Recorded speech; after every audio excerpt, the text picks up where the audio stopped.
I graduated veterinary school in 2006 and have been practicing veterinary medicine for about 14 years.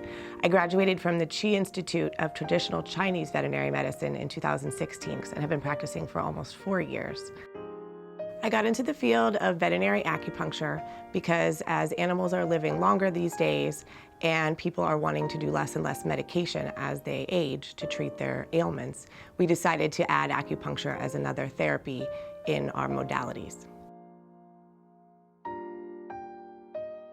Animal acupuncture is the insertion of tiny needles throughout the body on places called acupuncture points, which stimulate the flow of qi, which is Chinese for energy, and blood to an area that's painful.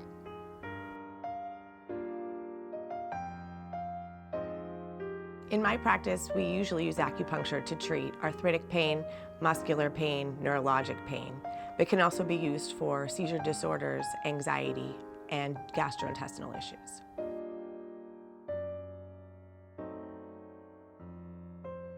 An ideal candidate for this procedure would be a calm dog or cat that can handle the insertion of the needles without too much reaction and be able to sit still calmly for 10 minutes. We usually see animals 1 to 2 times a week for the first 2 to 4 weeks, and after that they come monthly or every 6 weeks depending on how they're doing.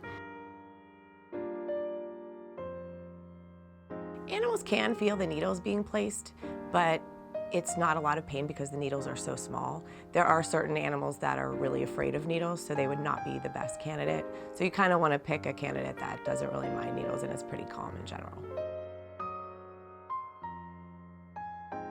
I use 3 different techniques for acupuncture. The most common is dry needling, where you place the needles in the points and then the animal sits still for about 10 minutes.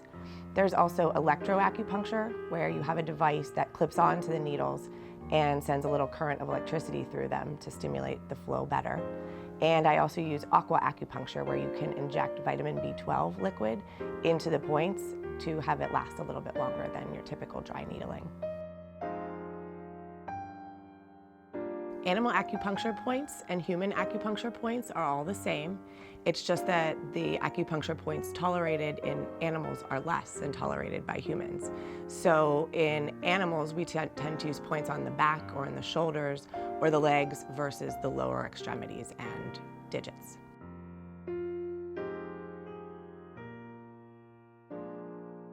One of my coworkers did not believe in veterinary acupuncture until she started hearing about how our clients were responding. And she had an old dog, Nina, who could barely walk and was getting worse and worse. And we started doing the electroacupuncture on her. And Chris, her owner, says that it extended her life by a year. I treat dogs and cats with acupuncture, but any animal can be treated.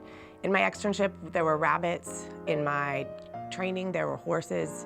You could do small as birds, guinea pigs, gerbils, even fish.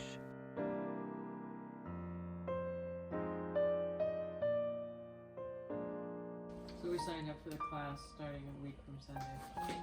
Jane's class? Mm-hmm. Oh, that'll be fun. And he already has a friend in the class. So. Nice. Oh, yay. Our friend has a little lab puppy that's about 3 days different. That's cute.